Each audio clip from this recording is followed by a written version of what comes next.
bien sûr, je travaille tout à fait sur la matérialité du texte. Simplement, il faut s'entendre sur ce qu'on appelle la matérialité du texte. En fait, pour moi, c'est pas vraiment le texte qui compte, ce sont les composantes du texte, donc les mots, et je travaille beaucoup sur la composition des mots, sur le fait que les mots contiennent telle ou telle lettre, tel ou tel type de lettre. J'ai fait par exemple un exercice autour des lettres élevées, des lettres qui ont des ampes, des lettres qui ont des astes, et j'ai fait tout un travail là-dessus. Mais ce qui m'intéresse, c'est, je vais donner un exemple qui est dans Pourquoi je n'ai écrit aucun de mes livres, c'est de faire des remarques du genre écrire, c'est tracer 2 lettres et puis rire. Donc je coupe en 2 le mot écrire et je le transpose en c'est tracer 2 lettres et puis rire. Voilà. Et ça me donne une définition de l'écriture qui me plaît beaucoup, hein, c'est tracer des lettres et puis rire. Ou bien je prends le mot mort, ou le mot mot, pardon, je prends le mot mot et je le regarde dans sa matérialité, dans ce qui est pour moi sa matérialité, et je dis le mot mot porte la mort sans en avoir l'air. Et ça me donne donc aussi une définition de l'écriture. Alors ça me donne, entre la définition d'écrire et la définition du mot, ça me donne 2 directions sur l'écriture. L'une qui est l'écriture ludique, tracer 2 lettres et puis rire. L'autre qui est au contraire l'écriture grave et l'écriture tragique, qui est le mot porte la mort sans en avoir l'air.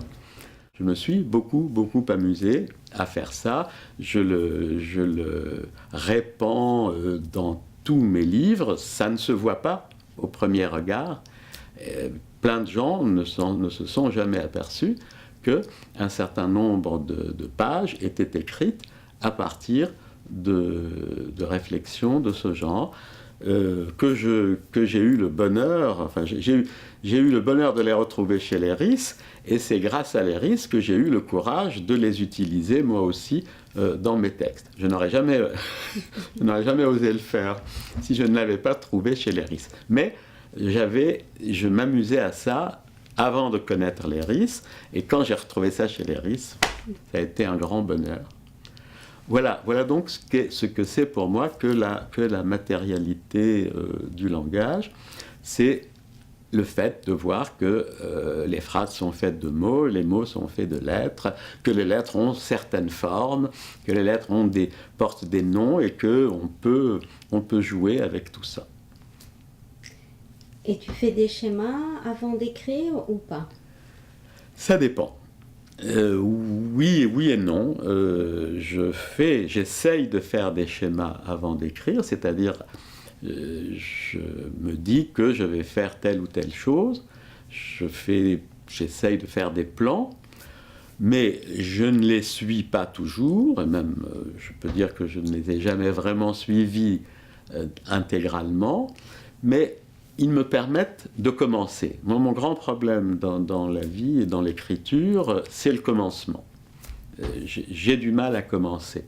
Et si je n'ai pas préparé à l'avance toute une série de choses diverses, alors qui peuvent être des contraintes, qui peuvent être des schémas, des structures, si je n'ai pas ça à l'avance, j'ai beaucoup de mal à démarrer parce que je me dis toujours pourquoi commencer de telle façon plutôt que de telle autre, et voilà, et je ne peux pas avancer.